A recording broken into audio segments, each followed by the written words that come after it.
À la fin de cette vidéo, tu sauras exactement comment éliminer l'anxiété et l'inquiétude en utilisant des principes stoïciens.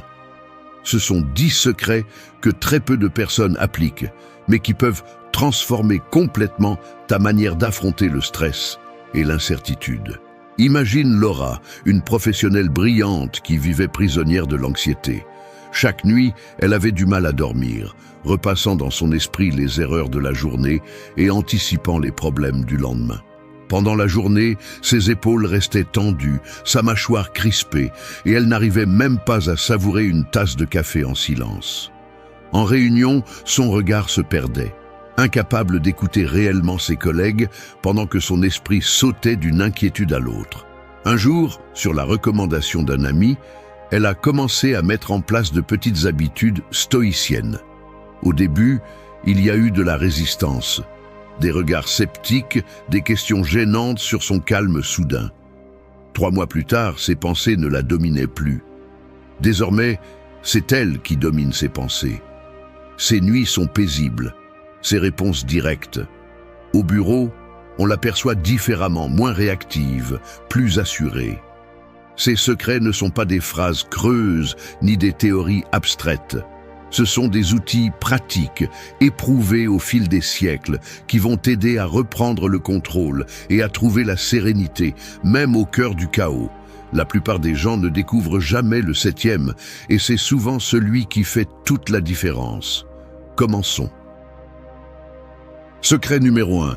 Distinguer entre ce que tu peux contrôler et ce que tu ne peux pas. L'anxiété se nourrit de la confusion. Lorsque tu ne sais pas ce qui est entre tes mains et ce qui ne l'est pas, ton esprit se disperse dans 1000 scénarios possibles, dont la plupart sont hors de ta portée. Le premier secret pour éliminer les préoccupations est de tracer une ligne invisible. D'un côté, ce qui dépend de toi, de l'autre, ce qui ne dépend pas de toi. Cette distinction est plus qu'un exercice mental, c'est un outil pratique. Imagine que tu as un entretien d'embauche important. Tu peux contrôler ta préparation, ta ponctualité, ta présence et ton attitude pendant la conversation.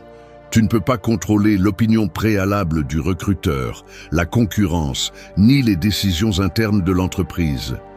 Si tu t'obsèdes avec tout le processus, tu t'épuises en spéculation et en nervosité.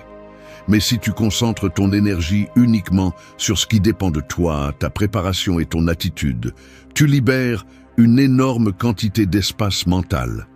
Cela ne signifie pas résignation, cela signifie stratégie. Tu diriges tes efforts là où ils peuvent vraiment faire la différence. Ce principe s'applique dans n'importe quelle situation. Pense à une dispute familiale. Tu peux contrôler ce que tu dis, le ton que tu utilises et ta disposition à écouter. Tu ne peux pas contrôler la réaction de l'autre, ni son humeur, ni les mots qu'il choisit. Pourtant, la plupart des gens investissent leur énergie à essayer de manipuler l'incontrôlable. Ils cherchent la réponse parfaite, anticipent la colère ou l'incompréhension, s'imaginent des scénarios qui n'arrivent jamais. Cela ne fait qu'augmenter l'anxiété. Regarde le cas de quelqu'un qui attend le résultat d'un examen médical. La peur s'intensifie parce que l'esprit essaie de contrôler le résultat, quelque chose qui lui échappe complètement. Mais il peut contrôler sa réponse, comment il gère l'attente, comment il prend soin de lui, ce qu'il décide de faire de son temps jusqu'à recevoir la nouvelle. La différence entre l'angoisse et le calme se trouve précisément à ce point. Distinguer ce qui est contrôlable de ce qui ne l'est pas n'est pas facile au début, car l'esprit a tendance à les mélanger. Mais c'est une compétence qui s'entraîne. Fais-le de manière active.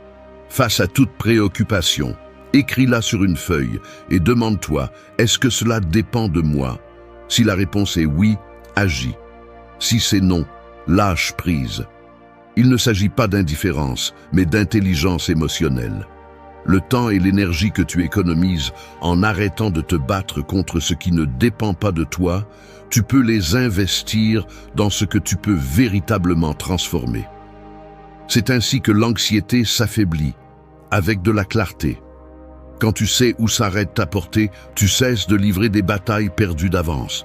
Ce que tu peux contrôler, tu l'améliores. Ce que tu ne peux pas, tu l'acceptes. C'est là la base de la tranquillité d'esprit. Deuxième secret, visualiser le pire scénario pour lui enlever son pouvoir. As-tu peur de tout perdre? Fais l'exercice. Imagine cette catastrophe dans tous ses détails. Ne te cache pas derrière l'espoir. Ne prie pas pour qu'elle n'arrive pas. Regarde-la en face, mets-la à nu. Tu perds ton travail? Visualise l'appel, le visage du patron, le silence. Tu te retrouves sans argent? Ressens le poids du compte vide, l'inconfort de demander de l'aide, la fierté avalée. Un échec? Savoure le ridicule, la honte, l'écho des regards des autres. Et après? Tu es toujours vivant, humilié, blessé, mais vivant. La peur qui te ronge de l'intérieur est un fantôme gonflé. Quand tu la regardes sans filtre, elle rétrécit. Le pire scénario est désagréable, inconfortable, mais ce n'est presque jamais la fin. Le monde ne s'arrête pas parce que tu échoues. La vérité, la plupart des gens ne regardent pas et personne ne se soucie autant de ta chute que toi. Alors, arrête de nourrir le monstre dans l'obscurité, sors-le à la lumière et regarde-le bien. Il n'est pas invincible. Il ne te contrôle que si tu lui échappes. Arrête de perdre du temps à souffrir pour ce qui pourrait arriver. Le pire scénario n'est que cela, un scénario, pas ta sentence. Si tu l'acceptes, il ne peut plus t'effrayer. Si tu peux le supporter dans ton esprit, tu peux le supporter dans la vie. Secret numéro 3. Pratiquer le détachement émotionnel face aux résultats. La routine quotidienne oscille entre action et conséquences.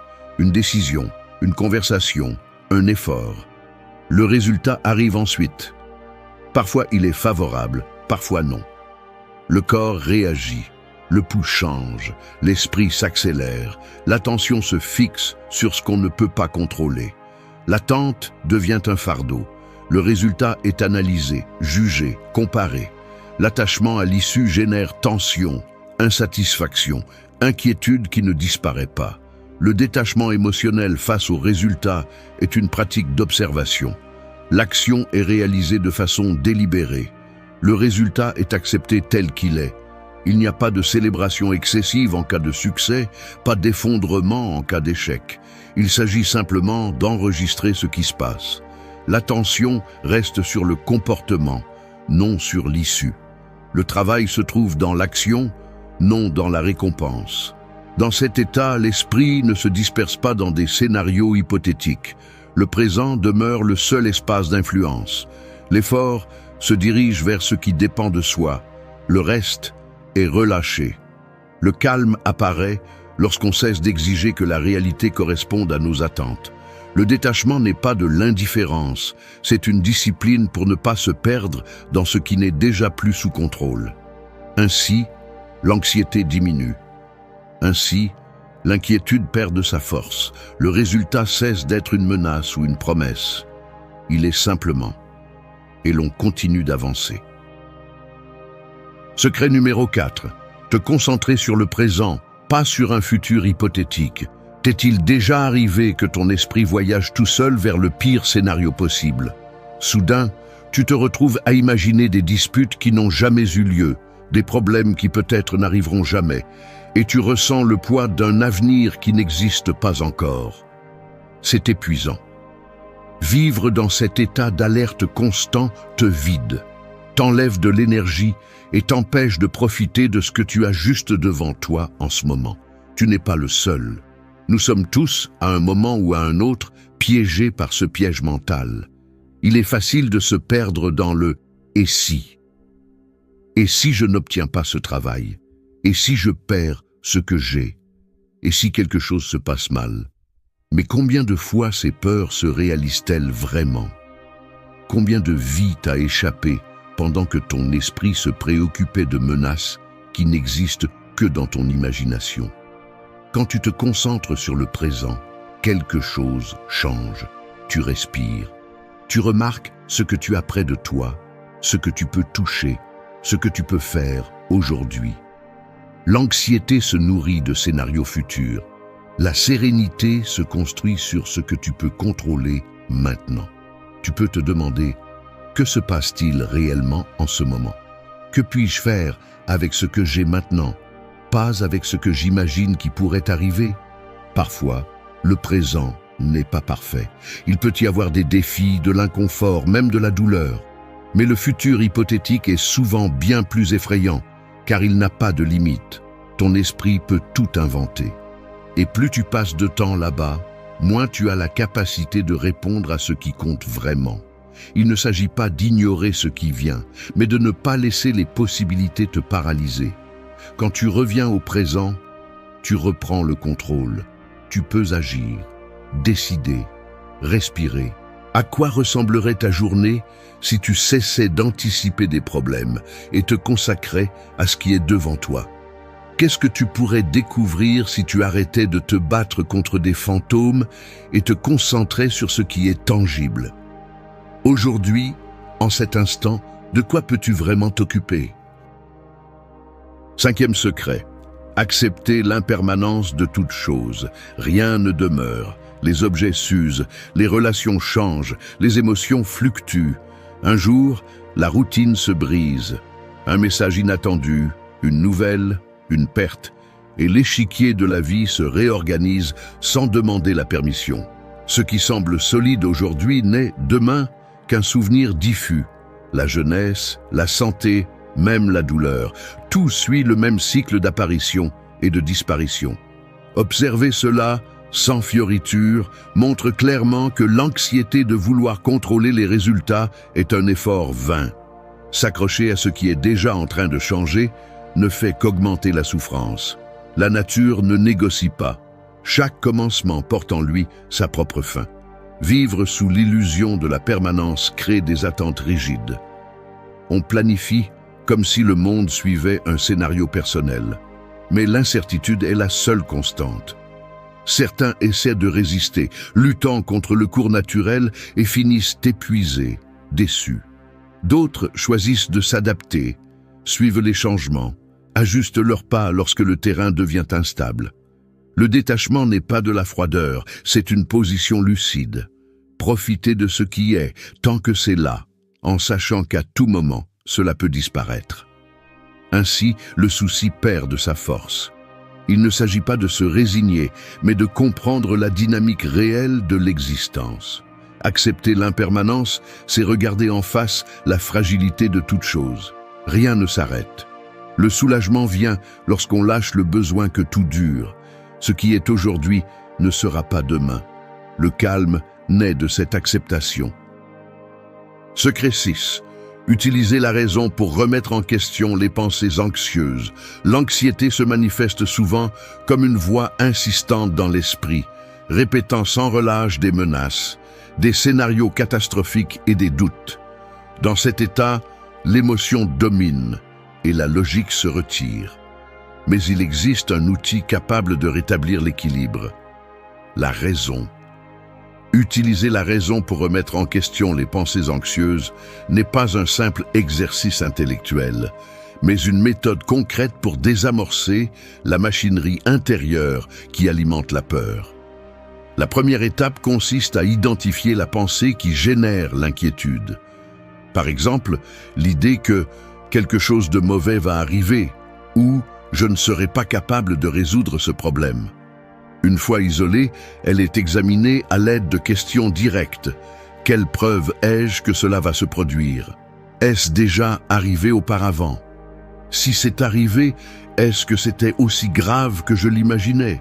Quelles alternatives existent? Suis-je en train d'ignorer des éléments qui contredisent cette crainte? Cette série de questions agit comme une loupe sur la distorsion, révélant sa fragilité. En pratique, cela signifie ne pas accepter la première impulsion de l'esprit comme une vérité absolue. Imagine quelqu'un qui craint de perdre son emploi après avoir commis une petite erreur.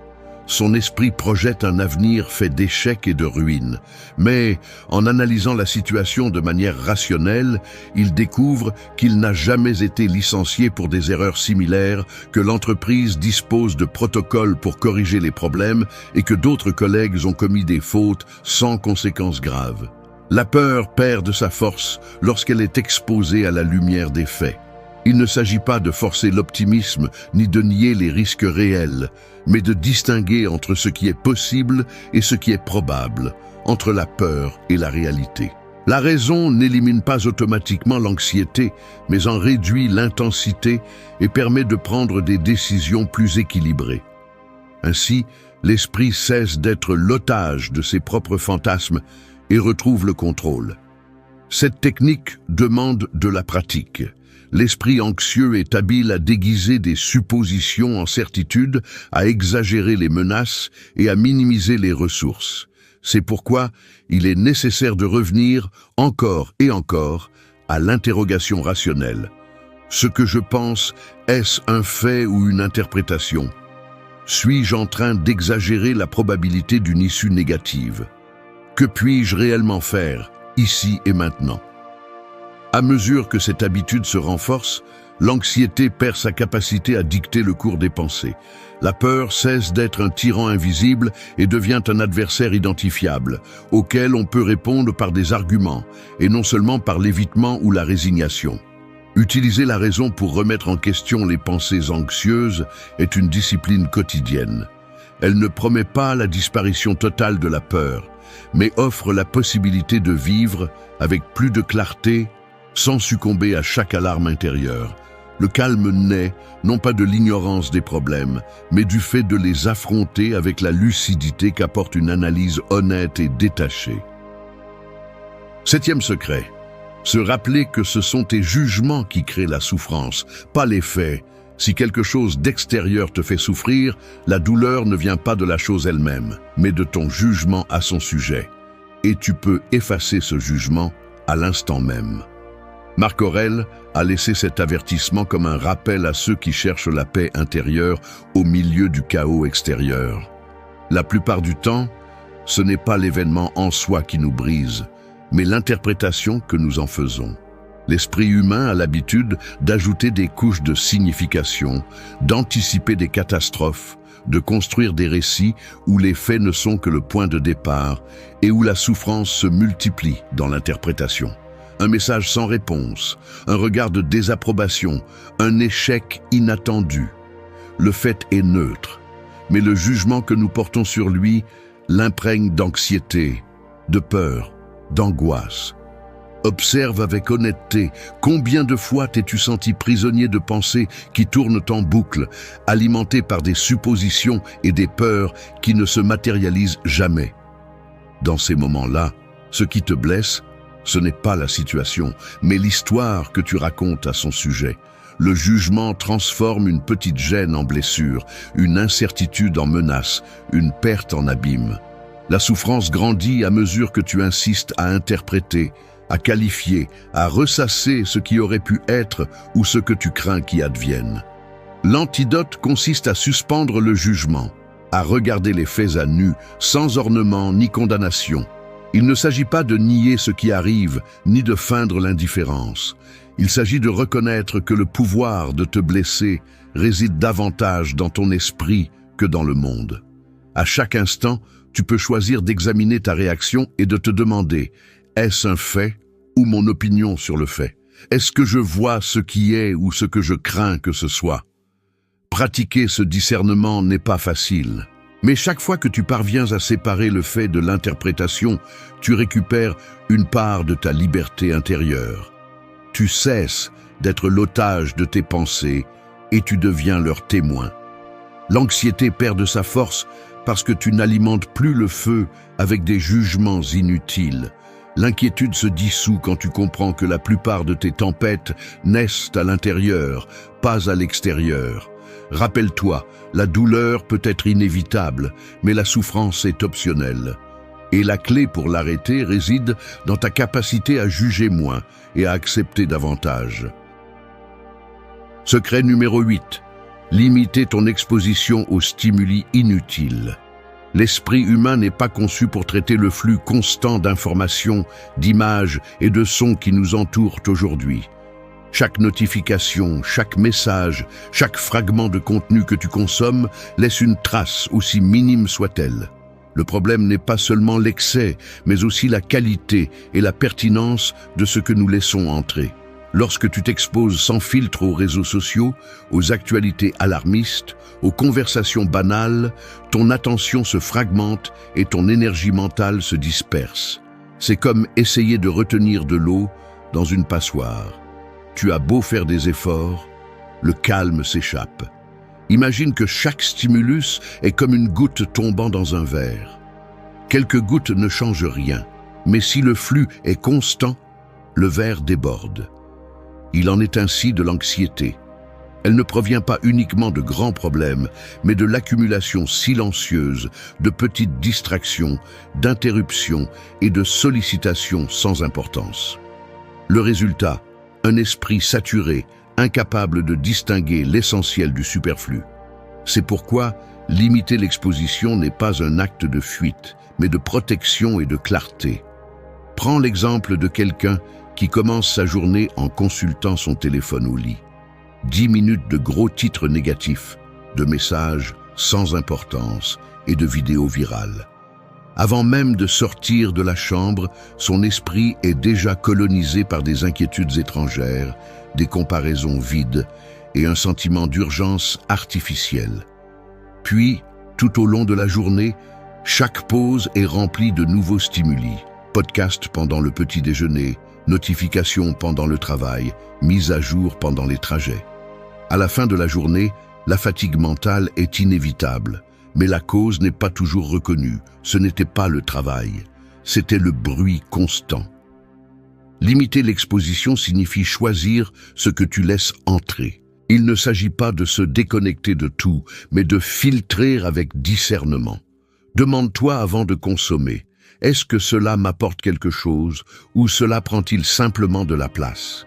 Ce contenu m'apporte-t-il de la clarté, de l'inspiration ou ajoute-t-il simplement du bruit?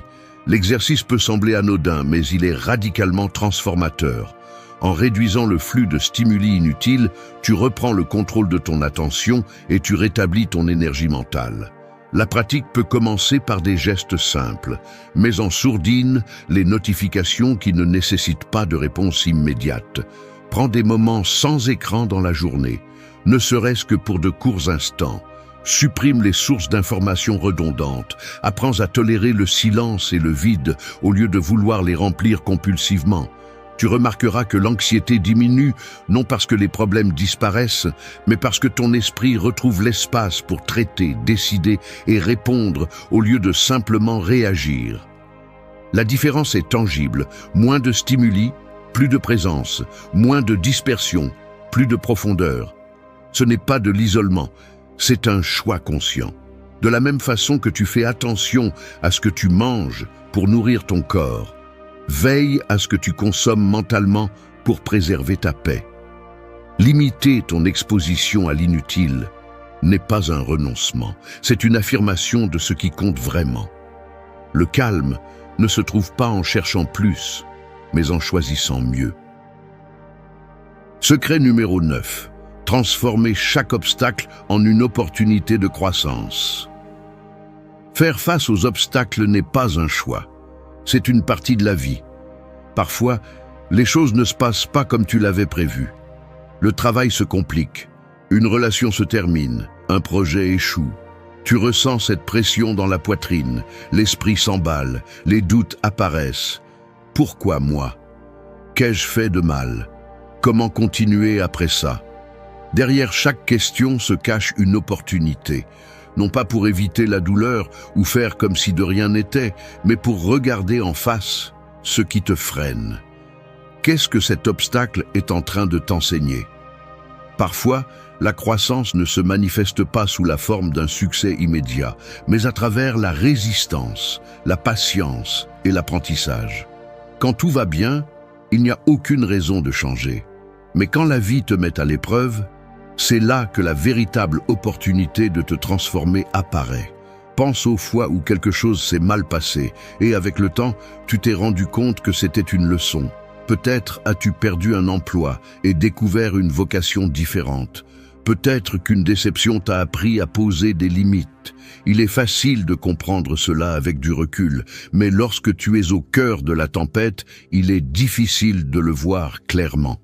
Aujourd'hui, je t'invite à faire une pause la prochaine fois que quelque chose ne se passe pas comme tu l'espères. Au lieu de te demander pourquoi cela t'arrive, essaie de te demander pourquoi cela m'arrive-t-il? Qu'est-ce que je peux apprendre de cette situation? Comment puis-je en sortir plus fort? Il ne s'agit pas de se résigner ni d'ignorer la douleur, mais de l'utiliser comme un maître exigeant qui t'oblige à grandir. As-tu remarqué comment certaines personnes semblent devenir plus fortes après une crise? Ce n'est ni de la chance, ni un hasard. C'est un choix. Elles décident de voir l'obstacle comme un défi, et non comme une condamnation. Elles reconnaissent que, même si elles ne contrôlent pas ce qui arrive, elles peuvent choisir comment y répondre. Et si tu regardais tes propres problèmes sous cet angle, comment ta journée changerait-elle si chaque difficulté devenait une opportunité d'apprendre quelque chose de nouveau sur toi-même? Parfois, ce que nous craignons le plus de perdre est précisément ce qui nous empêche d'avancer. Et lorsque nous finissons par le lâcher, l'espace pour quelque chose de nouveau apparaît. La prochaine fois que tu seras confronté à un obstacle, souviens-toi de ceci. Tu n'es pas la seule personne à traverser des difficultés et tu n'es pas faible parce que tu te sens submergé. Mais tu as le choix. Tu peux laisser l'obstacle t'arrêter ou tu peux choisir de grandir à partir de lui. Qu'est-ce que tu vas décider? 10e secret. Assumer que la tranquillité dépend uniquement de ton attitude, jamais des circonstances. C'est ici que prend fin l'illusion la plus coûteuse, la croyance que le calme viendra lorsque tout sera en ordre à l'extérieur, qu'il suffit de résoudre tes problèmes, que si tu obtiens le travail, le partenaire, la santé, l'argent, alors enfin, tu pourras respirer. Depuis combien de temps attends-tu ce moment? Combien de fois l'as-tu effleuré du bout des doigts, juste pour voir comment il se dissout dès que le vent change? La vérité, c'est que la vie ne cesse jamais de bouger. Les problèmes ne disparaissent pas, ils changent seulement de nom et de forme. Tu crois que le prochain objectif sera le dernier, qu'après tu te sentiras enfin en paix. Mais l'anxiété trouve toujours une porte d'entrée, une conversation gênante, une nouvelle inattendue, un regard de désapprobation. L'inquiétude est un parasite qui se nourrit de ton espoir de contrôle. Regarde en arrière. Chaque fois que tu as atteint quelque chose que tu voulais, combien de temps a duré la tranquillité? Un jour, une semaine, un mois avant que l'esprit ne trouve une nouvelle raison de s'inquiéter? Le cycle est interminable si tu continues à parier que le calme vient de l'extérieur. Il n'existe aucune circonstance parfaite, aucun scénario où tout serait sous contrôle. La vie est une succession d'incertitudes, de problèmes, de pertes, de changements. Vouloir que le monde s'adapte à tes désirs est la recette la plus sûre pour la frustration et l'anxiété chronique. Tu peux passer toute ta vie à attendre que l'environnement t'offre une trêve, mais elle ne viendra jamais. Le monde n'est pas conçu pour te donner la paix. Il ne l'a jamais été. La seule variable que tu peux contrôler, c'est ton attitude. Et ce n'est pas de l'optimisme bon marché, ni du positivisme superficiel. C'est l'acceptation brutale que la douleur, le chaos, l'injustice et la perte sont inévitables. Que personne ne viendra te sauver de tes pensées. Que personne ne va te garantir un lendemain sans secousse. Si ta tranquillité dépend du fait que tout se passe bien, tu seras toujours à la merci du hasard. Ta paix sera l'otage de ce que tu ne peux pas contrôler. Le secret, c'est d'arrêter de négocier avec la réalité, d'arrêter d'exiger des garanties à la vie. Le calme naît quand tu cesses de te battre contre ce que tu ne peux pas changer et que tu te concentres sur la manière dont tu y réponds. Au lieu de demander « pourquoi moi ?», la vraie question est « qu'est-ce que je vais faire de ce que la vie me donne à vivre ?» L'attitude est la dernière liberté. Tu peux tout perdre, mais personne ne peut t'obliger à renoncer à ta dignité intérieure, à ta capacité de choisir ta réaction. C'est la seule chose qui t'appartienne vraiment. La tranquillité n'arrive pas quand tout est résolu, mais lorsque tu acceptes que cela ne le sera jamais tout à fait. Quand tu comprends que les vagues continueront de déferler, mais que tu peux apprendre à rester debout au cœur de la tempête. Il n'y a pas de raccourci, il n'y a pas de formule magique. Il n'y a que le travail quotidien de regarder le chaos en face et de décider de ne pas le laisser te détruire de l'intérieur. Voici la fin inconfortable. La paix n'arrive que lorsque tu cesses de l'attendre du monde et que tu la construis de l'intérieur, brique après brique, même quand tout dehors menace de s'effondrer. Si tu n'assumes pas cette responsabilité, prépare-toi à vivre toujours au bord du gouffre, en attendant un miracle qui ne viendra jamais. L'anxiété ne disparaît pas par magie, pas plus que l'inquiétude. Ce sont des réactions humaines, mais elles ne sont pas immuables. Tu peux les laisser te dominer ou apprendre à les regarder autrement. Il existe deux types de personnes, celles qui laissent l'incontrôlable gouverner leur esprit et celles qui se concentrent uniquement sur ce qu'elles peuvent gérer. Les uns réagissent sans relâche, les autres choisissent froidement à quoi ils donnent du pouvoir. Dans une salle d'attente, certains tournent en rond, vérifiant leur téléphone chaque minute. D'autres restent assis, respirant, sans bouger un muscle. Dans la file du supermarché, certains soupirent et regardent l'heure. D'autres observent ce qui se passe sans s'agiter. Tu peux passer ta vie à attendre que les circonstances changent ou accepter que le calme est une décision intérieure, non un cadeau venu de l'extérieur. Il n'y a pas de troisième voie. Tu peux choisir, continuer à nourrir tes pensées anxieuses ou commencer à les remettre en question et à réduire leur influence. Il n'y a pas de plan C. Le reste ne dépend ni de rien, ni de personne d'autre. 7 raisons pour lesquelles on te déteste, révélées. Pourquoi certaines personnes te rejettent-elles sans raison apparente, alors même que tu n'as rien fait de mal et que ta simple présence semble déclencher un malaise silencieux? Ce rejet sans raison trouble la confiance en soi et brouille notre compréhension des relations humaines, comme si exister librement devenait une provocation. À l'extérieur, tu gardes ton calme, un sourire posé, une assurance tranquille. À l'intérieur, pourtant, les émotions s'entrechoquent. Incompréhension, colère retenue, doute soudain. Tu observes des regards froids, des jugements implicites, et tu sens que quelque chose t'échappe, comme si la psychologie sociale jouait contre toi sans t'avoir donné les règles. Alors tu te tais, persuadé que tout le monde vit cela, que c'est normal dans le développement personnel de traverser ces zones d'ombre. Tu avances seul avec cette intuition tenace que ce rejet n'est pas anodin, qu'il parle moins de toi que de ceux qui le projettent. Mais tu manques encore des mots pour l'accepter. Combien de temps vas-tu attendre avant de regarder cette situation en face et de transformer ce malaise en compréhension? La philosophie du stoïcisme invite à ne plus subir le regard des autres, mais à interroger ce qui dépend réellement de toi, ici et maintenant. Car la vérité est dérangeante et libératrice à la fois. Ce rejet n'est pas une faiblesse, c'est un signal. Ta liberté intérieure, ton autonomie, ta capacité à évoluer agissent comme un miroir. Certains y voient leur propre chaîne et préfèrent attaquer la confiance en soi qu'ils n'osent pas construire.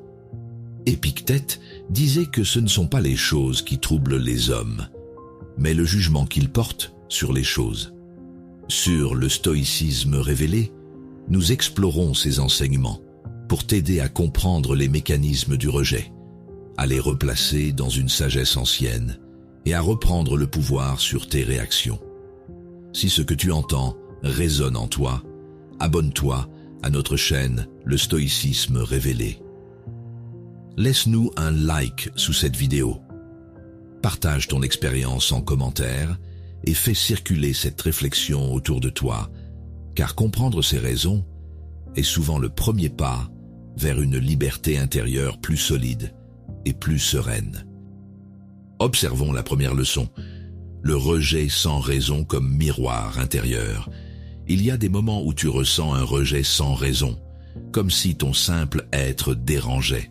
Ce sentiment, pourtant injustifié, ébranle souvent ta confiance et t'amène à douter de ta valeur. Mais que reflète réellement ce regard hostile, sinon un malaise qui ne t'appartient pas? Le stoïcien apprend à transformer cette blessure en miroir révélateur de sa propre liberté intérieure. Dans le monde du travail, il suffit parfois d'un collègue qui te salue à peine ou détourne les yeux sans explication. Tu te repasses la scène en boucle, cherchant ce que tu aurais pu dire ou faire de travers. Ton ventre se serre, ta respiration devient courte et une gêne silencieuse s'installe. Ce sentiment d'exclusion semble anodin, mais il réveille en toi des blessures plus profondes liées aux relations humaines. Marc Aurèle affirmait « Ce n'est pas ce qui arrive qui trouble l'homme, mais l'opinion qu'il s'en fait ». Cette phrase rappelle que la douleur du rejet naît moins du comportement des autres que du sens que nous lui donnons. Lorsque tu cesses de chercher une cause rationnelle à l'irrationnel, tu retrouves ton centre. Le stoïcisme t'invite à voir dans ce malaise non pas une offense, mais une opportunité d'observer tes propres réactions. Il est naturel de se sentir blessé quand on se sent mis à l'écart sans motif clair. Reconnaître cette émotion ne signifie pas s'y enfermer, mais lui donner un espace lucide pour se dissiper. Cette forme d'introspection bienveillante nourrit ton développement personnel et évite que le jugement d'autrui devienne ton juge intérieur. La clé n'est pas de comprendre pourquoi ils agissent ainsi, mais pourquoi cela t'affecte autant. Sénèque expliquait « Celui qui souffre avant qu'il ne soit nécessaire souffre plus qu'il ne faut ». En appliquant cette sagesse, tu apprends à différencier ce qui dépend de toi de ce qui relève des projections des autres. Tu choisis alors de nourrir ta confiance en soi, non par validation externe, mais par cohérence interne. Cette attitude devient le socle solide sur lequel repose ta sérénité face au rejet sans raison, ou plutôt face à l'absence de besoin d'y répondre. Et puis un soir, loin du tumulte professionnel, dans un moment intime devant ton reflet, tu réalises que quelque chose a changé. Le doute a laissé place à une douce assurance. Tu n'as rien à prouver. Tes épaules se relâchent, ton regard s'apaise. Tu comprends que le jugement des autres ne définit plus ta valeur. C'est là que commence la vraie transformation, celle où la paix intérieure remplace la quête d'approbation. Ainsi, chaque rejet devient un signal discret, t'invitant à retourner vers toi-même plutôt qu'à te justifier. Ce miroir n'est plus un verdict, mais une révélation. Il montre combien tu avances vers ton authenticité. En comprenant cela, tu te prépares naturellement à explorer la prochaine leçon, celle où ton autonomie devient source d'inconfort pour ceux encore prisonniers du regard des autres. Explorons la deuxième leçon, l'autonomie qui trouble ceux en quête d'approbation. Il y a des instants où ton indépendance déclenche des réactions que tu ne comprends pas. Tu avances avec sérénité, mais certains semblent t'irriter par ta simple capacité à décider seul. Ce rejet sans raison n'a rien à voir avec une faute de ta part. Il révèle surtout le malaise de ceux qui vivent sous validation constante. Le stoïcien se demande alors « Pourquoi ma liberté intérieure dérange-t-elle autant ?» Au travail, tu proposes une idée claire lors d'une réunion, sans chercher l'aval de quiconque. Le silence qui suit est lourd, ponctué de regards échangés. Certains esquissent un sourire ironique, d'autres détournent le regard. Tu sens la tension monter dans ton ventre et ton assurance vaciller un instant. Pourtant, tu n'as fait qu'exprimer ce que tu pensais juste, sans prétention ni défi. Épictète disait « Celui qui veut être libre doit se résoudre à ne rien attendre des autres ». Ces mots rappellent que l'autonomie dérange souvent ceux qui ne savent exister qu'à travers le jugement extérieur. Dans ce contexte professionnel, ta posture indépendante agit comme un miroir douloureux. Elle montre ce qu'ils n'osent pas encore être.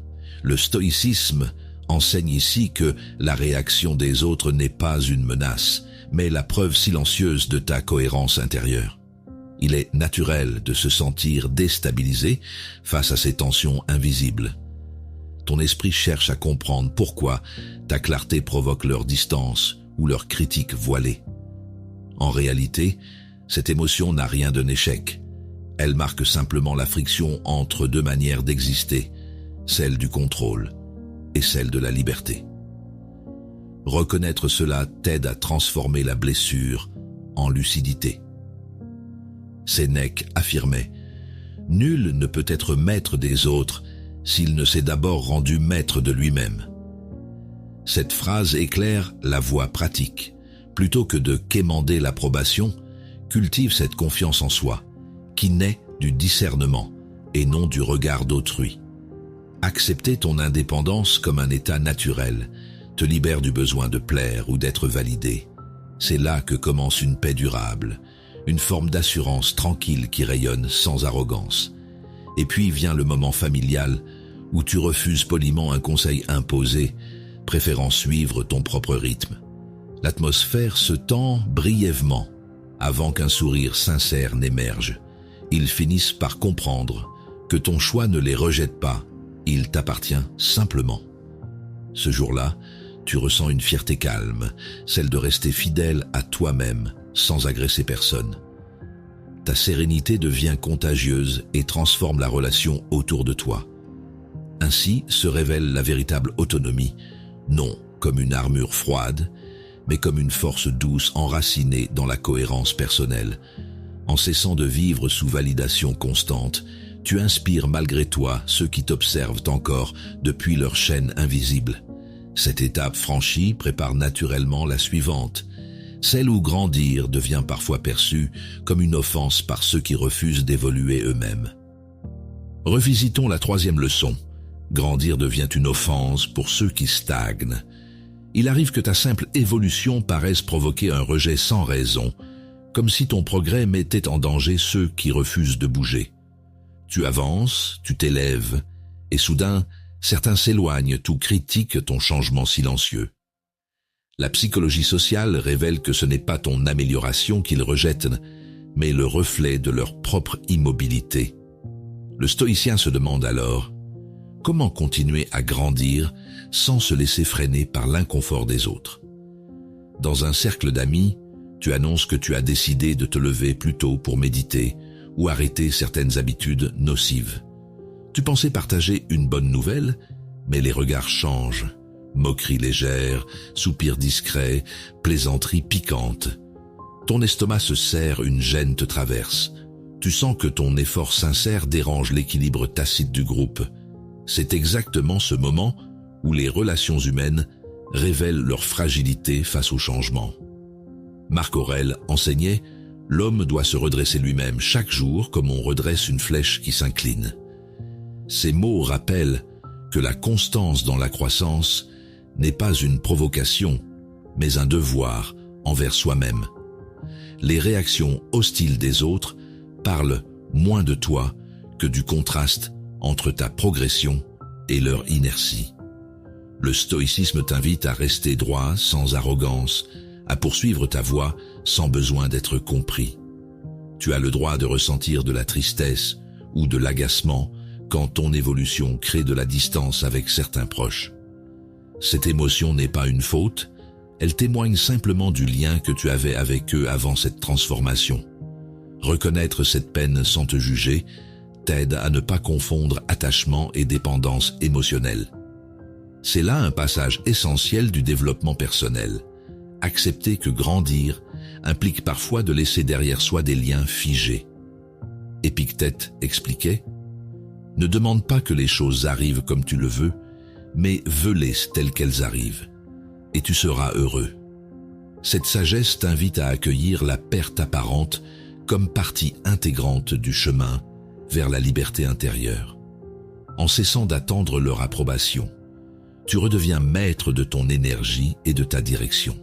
Ta confiance en soi se nourrit alors non plus du regard des autres, mais de la cohérence entre tes valeurs et tes actes.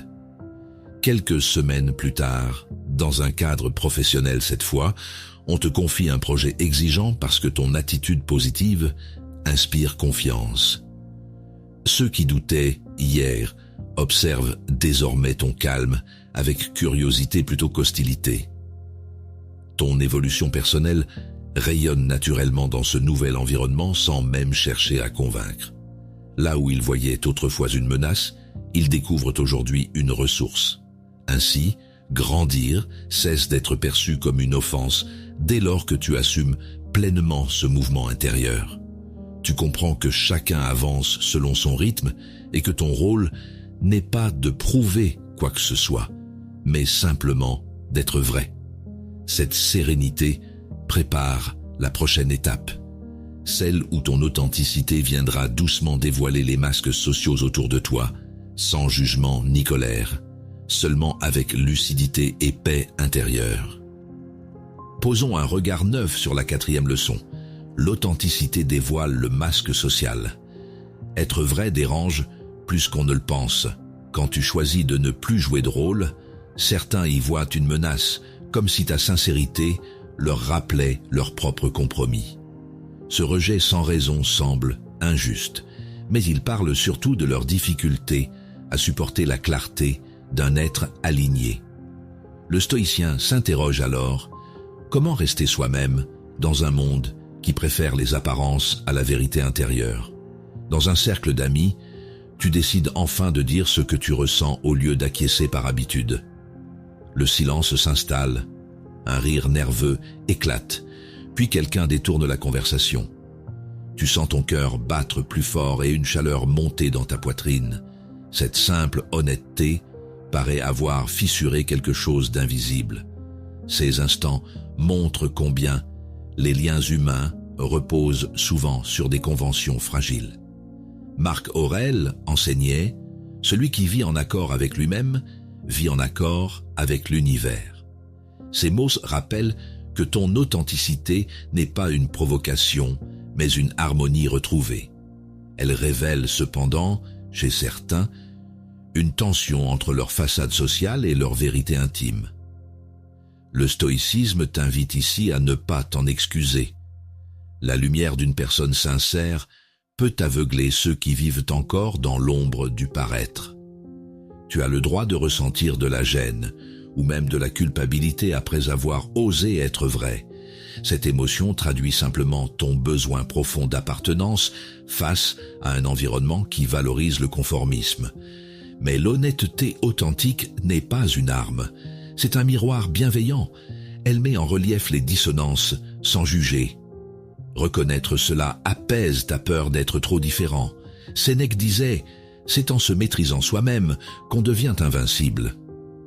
En appliquant cette sagesse, tu apprends à transformer la vulnérabilité en force tranquille.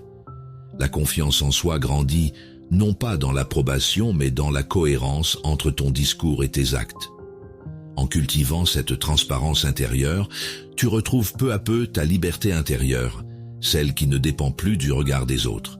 Plus tard, dans un cadre professionnel cette fois, tu exprimes calmement ton désaccord lors d'une réunion importante.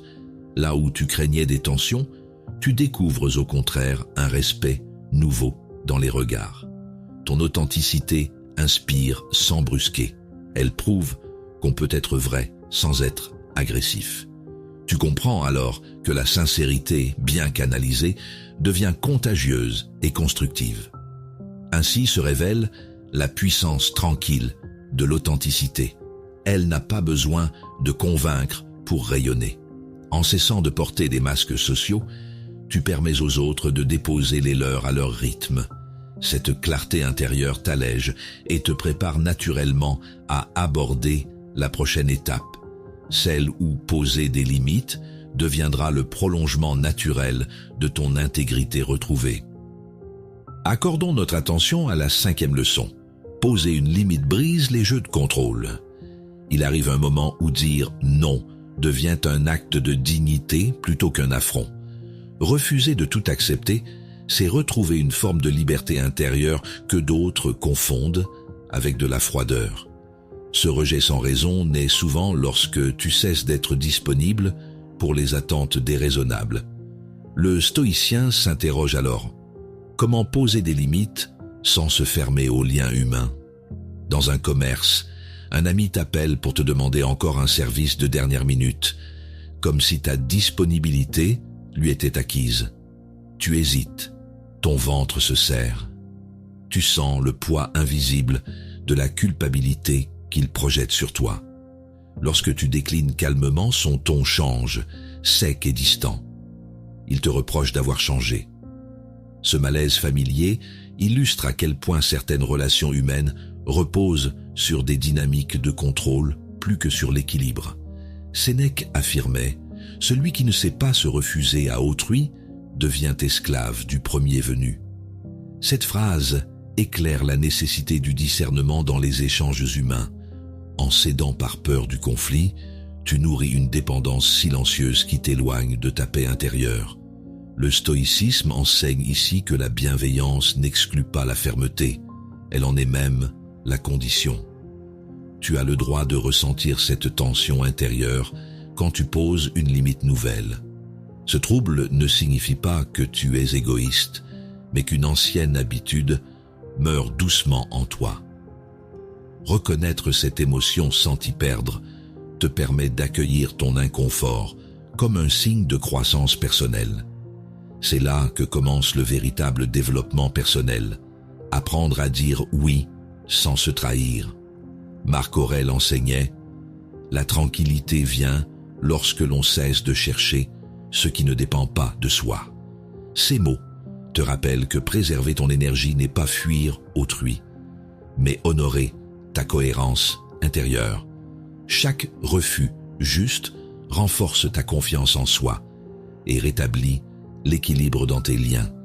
Poser des bornes claires apaise le tumulte intérieur et désamorce les jeux invisibles du pouvoir affectif. Plus tard, dans un cadre intime cette fois, tu expliques à ton partenaire que tu as besoin d'un moment seul pour te recentrer. L'espace semble d'abord pesant, puis chacun respire plus librement. L'amour gagne en respect ce qu'il perd en fusion forcée. Tu découvres alors que fixer des limites n'éloigne pas toujours. Cela rapproche ceux capables d'aimer sans posséder. Cette transformation apaise ton rapport à toi-même autant qu'à l'autre. Ainsi se révèle la sagesse silencieuse du refus conscient. Il ne détruit pas le lien, il le purifie. En comprenant cela, tu cesses de confondre générosité et soumission. Ta paix intérieure devient contagieuse et transforme les rapports autour de toi. Et c'est justement cette sérénité retrouvée qui ouvre naturellement la voie vers la prochaine leçon. Celle où ta paix profonde peut parfois irriter ceux encore prisonniers de leur propre agitation intérieure. Écoutons ce que dit la 6e leçon. La paix intérieure irrite le mal-être d'autrui. Il arrive un moment où ta sérénité devient une provocation pour ceux qui ne trouvent pas la leur. Tu rayonnes sans effort et pourtant certains t'en veulent de ce calme qu'ils n'arrivent pas à atteindre. Ce rejet sans raison semble absurde, mais il révèle une vérité profonde. La paix dérange ceux qui vivent encore dans le tumulte intérieur. Le stoïcien se demande alors comment préserver sa tranquillité sans se fermer au monde. Dans les transports, tu observes autour de toi des visages tendus, pressés, absorbés par leurs pensées. Toi, tu respires lentement. Ton esprit reste ancré malgré le bruit et l'impatience ambiante. Un regard agacé se pose sur toi, comme si ton calme était une offense silencieuse.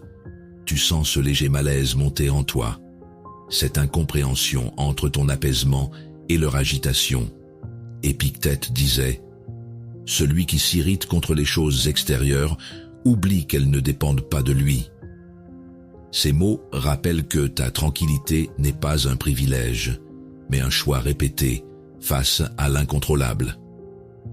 Ta sérénité agit comme un miroir pour ceux encore prisonniers du tumulte de leurs pensées. Le stoïcisme enseigne ici que ta réaction ne doit pas être la défense, mais la compassion envers ceux qui luttent encore contre eux-mêmes. Tu as le droit de ressentir une pointe de solitude quand ton bien-être semble isolé plutôt que rassemblé. Ce ressenti n'est pas une erreur. Il traduit simplement la distance entre ton état intérieur et celui des autres. Accepter cette différence sans arrogance te permet d'approfondir ta compréhension des relations humaines. Tu découvres alors que la paix véritable n'a besoin d'aucune validation pour exister. Marc Aurèle affirmait L'âme trouve sa joie lorsqu'elle s'accorde à ce qui est juste.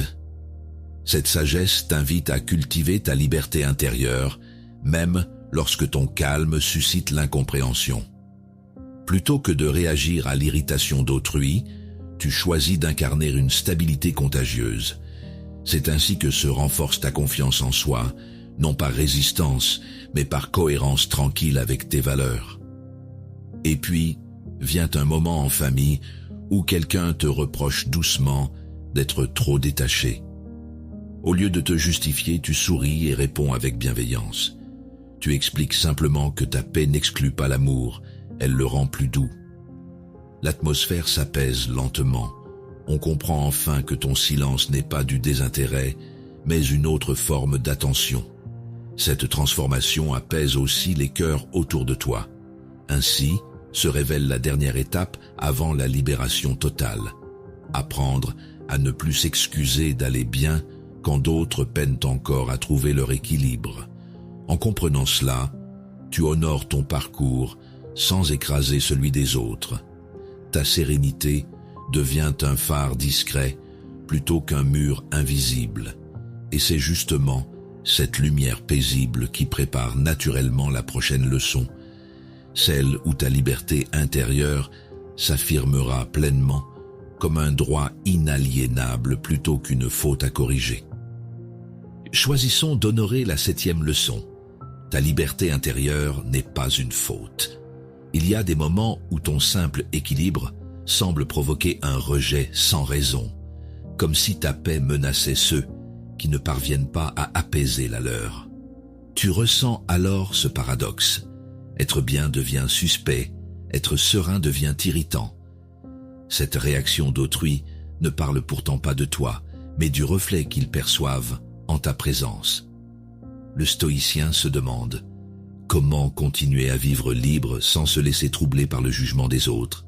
Au travail, tu abordes une situation tendue avec calme alors que tout le monde s'agite. Tes collègues échangent des regards étonnés. Certains murmurent que tu manques d'implication. Ton corps reste détendu, mais tu perçois cette tension sourde qui t'entoure, ce décalage entre ton apaisement et leur nervosité. C'est dans ces instants que la compréhension des relations humaines devient cruciale. Tu découvres que la paix intérieure dérange parfois plus que le conflit. Sénèque affirmait « Celui qui est maître de lui-même n'a rien à craindre du tumulte du monde ». Ces mots rappellent qu'être centré n'est pas une faiblesse, mais une victoire silencieuse. Dans ce contexte professionnel, ton attitude agit comme un miroir pour ceux qui mesurent leur valeur au bruit qu'ils font. Le stoïcisme t'invite à ne pas te défendre, mais à incarner cette stabilité qui inspire sans chercher à convaincre.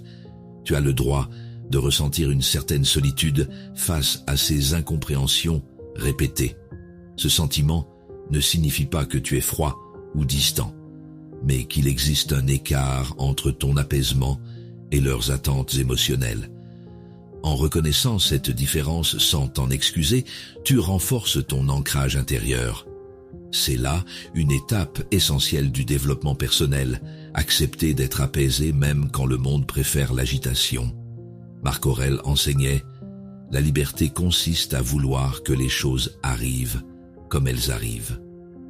Cette sagesse te montre la voie pratique, accueillir chaque réaction extérieure comme un fait neutre, non comme une attaque personnelle. Lorsque tu cesses de lutter contre l'opinion d'autrui, ta liberté intérieure s'affermit naturellement. Tu découvres alors une forme plus profonde de confiance en soi, fondée sur la cohérence plutôt que sur la justification. Et puis vient un moment familial où l'un de tes proches te reproche doucement d'être trop détaché. Tu écoutes sans te défendre, puis tu expliques calmement que ton calme n'efface pas ton affection. Il la rend simplement plus lucide. Peu à peu, les visages se détendent et le silence redevient paisible. Ils comprennent que ta sérénité n'est pas un mur, mais une ouverture différente. Ce jour-là, tu sens naître un respect nouveau dans le lien.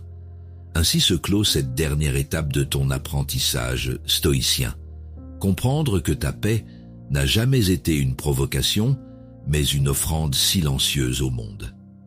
En choisissant d'honorer cette liberté intérieure plutôt que de t'en excuser, tu cesses enfin de vivre sous l'ombre du malentendu. Ton existence devient témoignage tranquille qu'on peut être fort sans dominer et libre sans fuir. Et dans cette lumière nouvelle s'annonce naturellement la conclusion, celle où reconnaître ta propre sérénité devient l'acte le plus courageux qui soit. Le chemin que tu viens de parcourir n'était pas celui du confort, mais celui de la lucidité. À travers l'épreuve du rejet sans raison, tu as découvert combien la réaction d'autrui échappe à ton contrôle, et combien il est vain d'en chercher la cause dans ton propre être. Cette prise de conscience marque une transformation intérieure profonde. Tu ne cherches plus à plaire, mais à comprendre. En cultivant le discernement, la présence et la sagesse, tu as réappris à distinguer ce qui dépend de toi, ton attitude, ta paix, de ce qui ne dépend pas de toi, l'opinion des autres. C'est ainsi que naît la véritable liberté intérieure, celle qui s'enracine dans la maîtrise de soi et non dans le regard extérieur. Dans cette nouvelle réalité stoïcienne, tu te tiens désormais au centre de toi-même, calme au milieu du tumulte des relations humaines. Tu comprends que la sérénité n'est pas une absence de conflit, mais une présence totale à ce qui est.